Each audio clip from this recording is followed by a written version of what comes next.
Hello, and welcome to Around the Political World with John Ruffman. I am your host, John Ruffman.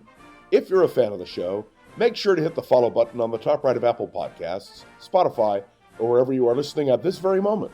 When you hit follow, leave a review or share an episode with a friend. It helps other people discover the show, keeps us going, and as I like to point out each and every day, it expands our base. There are many things we could talk about this morning, but I want to talk about civil liberties. I do so because of the threat to civil liberties in this country, on college and university campuses, and of course, in airports where people are being deported from this country without due process.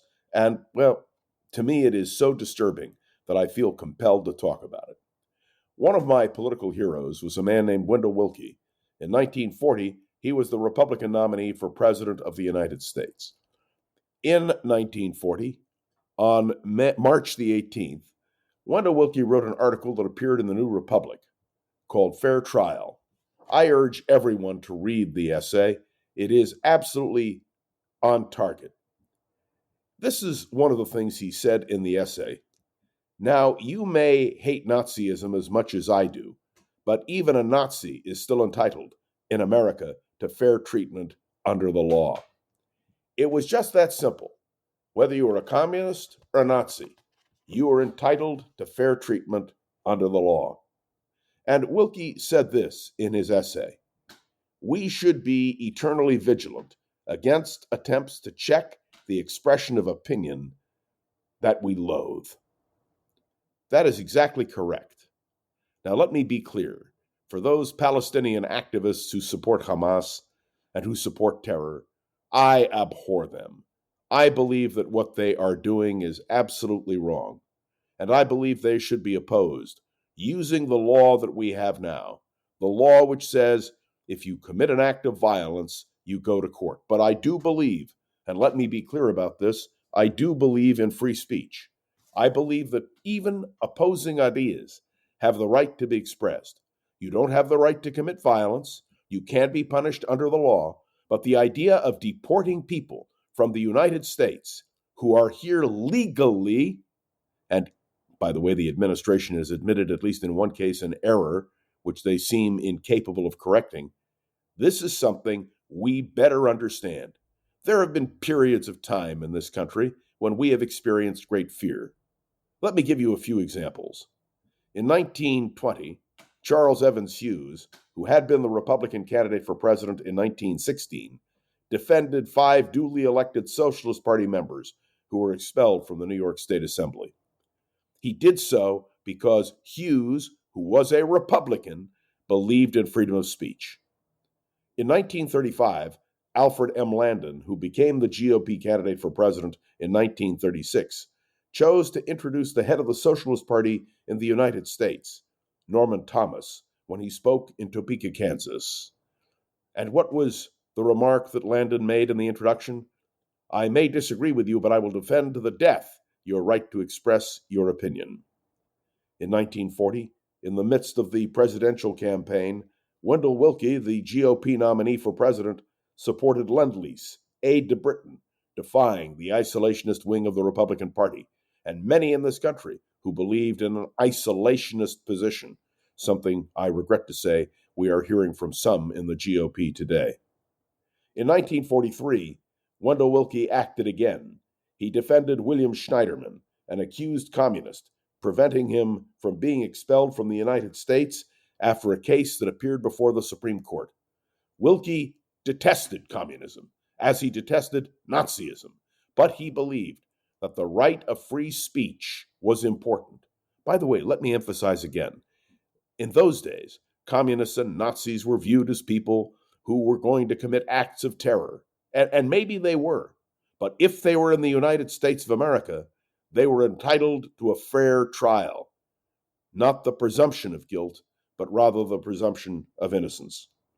In 1950, Margaret Chase Smith, who was to seek the Republican nomination for president in 1964, denounced Senator Joseph R. McCarthy in her magnificent Declaration of Conscience. By the way, so we're clear, Margaret Chase Smith was not violent. but she defended to the death the right of people to have free expression. And even in the face of what Joe McCarthy termed the communist menace, she insisted that their rights had to be protected. In 1961, Richard M. Nixon denounced the far-right John Birch Society, which contributed greatly to his losing campaign for governor of California in 1962. The Birchers had accused Dwight Eisenhower of being a conscious, dedicated agent of the Communist Party. And yet, Richard Nixon, who needed the support of the right to win, denounced the John Birch Society because freedom of expression meant so much to him. In 1987, I would remind you, Ronald Reagan told Gorbachev to tear down that wall. It was an extreme position. But let's not forget that his predecessor, in 1974, Barry Goldwater, who had been the Republican candidate for president in 1964, had the courage to tell Richard Nixon it was time to go. In 1995, President George H.W. Bush tore up his life membership card in the National Rifle Association because he believed what they were doing was wrong. And let me point out that George H.W. Bush also denounced David Duke, who was the Republican nominee for governor of Louisiana, but who was a communist. Oh, was he? No. He was a nationalist. No, maybe he was just a white supremacist, or maybe he was a Nazi. Whatever he was, George H.W. Bush said, there is no room in the Republican Party for someone like David Duke. It took great courage. And I want to suggest to you that what we are witnessing now is a fear abroad in the land, a fear which accepts the idea, a terrible idea, that people with whom you disagree should be deported from the United States of America. Let's be clear. Innocent people are being affected. People in this country are living in fear. People are afraid to go out of their homes, particularly if they are of Hispanic origin. They are terrified by what is happening, and they should be, and we should be. This is a moment of truth.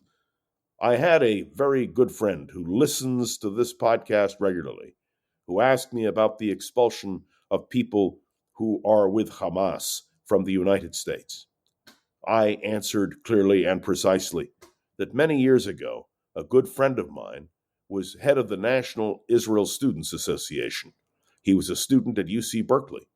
And let me point out to you that had we had an attorney general at the time or a president at the time who opposed Israel, why, he might have been expelled from the United States for organizing and for caring about the things he believed in. That's not the American way. We don't expel people. We listen to them. And if someone is a terrorist or a potential terrorist, I would rather have them speaking freely, loudly, clearly, stating their position, because that way I know who they are. Wilkie was right. We should be eternally vigilant against attempts to check the expression of opinions that we loathe. We should be willing to go to the mat, whether it is a Nazi or a communist or a member of Hamas. This I am saying to you today because it is so important for us, for all of us, to understand and accept the fact that freedom of expression is one of the most important elements in our country. And when you have a president of the United States who decrees that the Associated Press cannot be in the White House briefing room or part of the White House pool when there is a traveling press corps, when you have that happen and the Supreme Court stands up, as it did, and says, no, it's not right. The Associated Press should have the right to express itself. One judge went so far as to call it unconstitutional. Well, it's going to go all the way to the Supreme Court. It is. But I believe that in the end, the American people will stand squarely, without any ambiguity, in the shadow of Wendell Willkie. Wendell Willkie's position that a fair trial was essential, that equal justice under the law needed to be protected, that even when you despise someone like Fritz Kuhn, who was the head of the German-American Bund, a pro-Nazi organization, you had to defend their right to speak. Do you remember what Wilkie said? But even a Nazi is still entitled, in America, to fair treatment under the law. And you know what? He was right. And that means that we need to stand up and be clear that when these kinds of deportations and fear tactics are used to silence dissent, it's not right.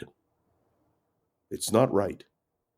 And if, in fact, someone who is a dissenter here in the United States legally commits a crime, then let them be punished under American law.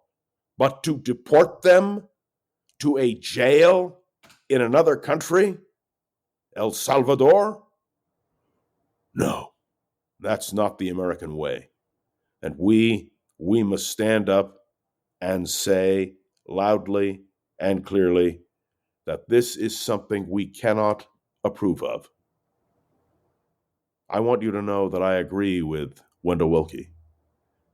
Now, you may hate Nazism as much as I do, and you may hate Hamas and what it stands for as much as I do. But like Alf Landon, I would defend to the death the right of Hamas to speak. To speak! As long as they're speaking, and we can hear them. We know what they stand for and what we stand for, and we can oppose them. I am John Rothman, and you're listening to Around the Political World with John Rothman. There's no place I would rather be than right here with you. You understand that, don't you? So thanks for tuning in to another episode. I am John Rothman. Make sure to follow along. Let me know your thoughts on the show by leaving a review on Apple Podcasts and sharing an episode with a friend or colleague so we can continue to grow and expand, which is, of course, our goal. You can give me feedback on LinkedIn, Facebook, or through my email. And, of course, I want to say a special thanks to Gogo Zoger, who produces this program and makes sure it's up and running every single day. This is John Rothman. I'll be back tomorrow with another episode of Around the Political World with John Rothman. See you then.